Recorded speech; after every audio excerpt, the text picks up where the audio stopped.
Hello students, let's see this question. Here we have to tell the most basic in aqueous solution. Most basic बताना है aqueous में. Aqueous में अगर कभी भी आपके पास सेकेंडरी आ जाए तो हमेशा वो सबसे ज़्यादा मोस्ट बेसिक होता है. तो सबसे पहले चेक कर लो, ये तो प्राइमरी अमीन है, ये सेकेंडरी अमीन है, ये टर्शियरी अमीन है और ये तो एनिलीन है. तो यहाँ पे आंसर क्या हो जाएगा? B part. ठीक है. Next question. Here we have to tell which of the following amines give carbylamine reaction. Carbylamine reaction सिर्फ और सिर्फ प्राइमरी अमीन दिखाते हैं, आपको पता होना चाहिए. तो यहाँ पर ये कौन सी अमीन है? प्राइमरी अमीन है. ये कौन सी है? Secondary.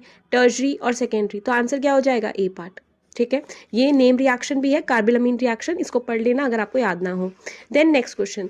Aniline undergo condensation to form Schiff base on reacting with. Schiff base जो हमारे पास बनता है नाइट्रोजन डबल बॉन्ड कार्बन, ये वाला जो बनता है स्किफ बेस बनेगा एनिलीन से. किसकी प्रेजेंस में?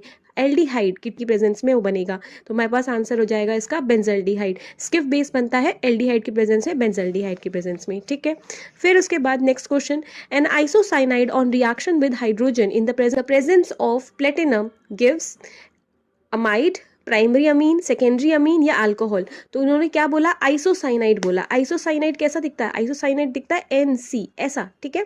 यहाँ से अटैच होता है. तो आपके पास जब ये रिड्यूस होगा तो ये क्या बनेगा? अमीन बनेगा. बट कौन सा अमीन? इस तरफ भी कार्बन अटैच है, इस तरफ भी कार्बन अटैच है, सेकेंडरी अमीन बनेगा. तो यहाँ पे आंसर हो जाएगा सी पार्ट. ठीक है. हमेशा क्वेश्चन कभी भी ऐसे आए आपको ऐसे ही सॉल्व करना है, सोचना है कि वो क्या बनता है और फिर डायरेक्ट आंसर मार्क करना है. कुछ भी लिखने की जरूरत नहीं होती है जब भी ऐसे MCQs आते हैं ऑर्गेनिक में.